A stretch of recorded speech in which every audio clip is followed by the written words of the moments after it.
नमस्कार। इन खबर में आपका स्वागत है। सुप्रीम कोर्ट ने बाबा रामदेव की कंपनी पतंजलि आयुर्वेद को फटकार लगाई है। मॉडर्न मेडिसिन सिस्टम यानी आधुनिक चिकित्सा प्रणालियों के खिलाफ भ्रामक दावे और विज्ञापन को लेकर के ये फटकार लगाई गई। भ्रामक विज्ञापनों के खिलाफ इंडियन मेडिकल एसोसिएशन ने याचिका दायर की थी। फटकार लगाते समय सुप्रीम कोर्ट ने साफ साफ कहा कि ये सब बंद कर दिया जाए, अन्यथा 1 करोड़ का जुर्माना ठोक देंगे।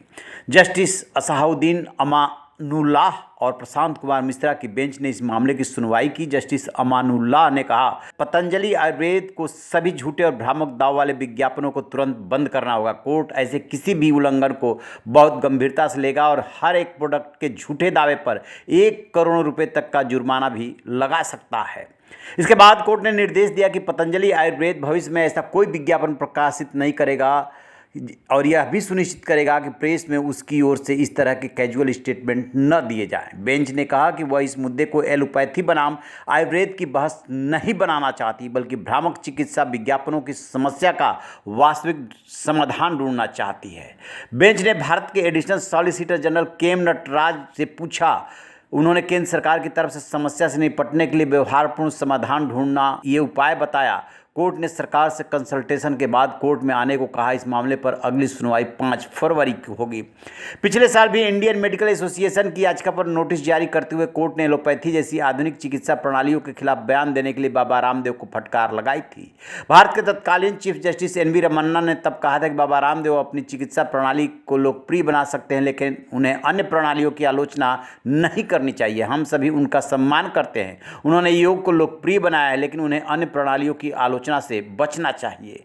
रामदेव ने दावा किया था कि उनके प्रोडक्ट कोरोनिल और स्वसारी से कोरोना का इलाज किया जा सकता है। इस दावे के बाद कंपनी को आयुष मंत्रालय ने फटकार लगाई थी और इसके प्रमोशन पर तुरंत रोक लगाने को कहा था। अब यदि इतिहास में चले कि कब कब बाबा रामदेव और उनकी कंपनियां, उनके स्टेटमेंट विवादास्पद हुए हैं, तो आपको बता दें कि 2015 में कंपनी ने इंस्टेंट आटा नूडल्स लॉन्च करने से पहले food safety and regulatory authority of India से लाइसेंस नहीं लिया था। इसके बाद पतंजलि को फूड सेफ्टी के नियम तोड़ने के लिए लीगल नोटिस का सामना करना पड़ा था। 2015 में कैंटीन स्टोर्स डिपार्टमेंट ने पतंजलि के आंवला जूस को पीने के लिए अनफिट बताया था। इसके बाद सीएसडी ने अपने सारे स्टोर से आंवला जूस हटा दिया था।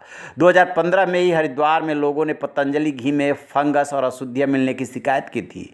2018 में FSSAI ने पतंजलि को मेडिसिनल प्रोडक्ट गिलो घनवटी पर 1 महीने आगे की मैन्युफैक्चरिंग डेट लिखने के लिए फटकार लगाई थी। कोरोना के अलावा रामदेव बाबा कई बार योग और पतंजलि के प्रोडक्ट से कैंसर, एड्स और होमोसेक्सुअलिटी तक ठीक करने के दावे को लेकर के विवादों में रहे हैं। तो इस तरीके से कंट्रोवर्शियल बयान देना और आरोप लगाना बाबा के जाएंगे पिछले इतिहास में तो मिलेगा, और फटकार भी खाते रहे। अब सुप्रीम कोर्ट ने नए सिरे से फटकार लगाई है और सुनवाई 5 फरवरी 2024 को मुकर्रर कर दी है। रहिए बेखबर, देखते रहिए इन खबर। Thank you.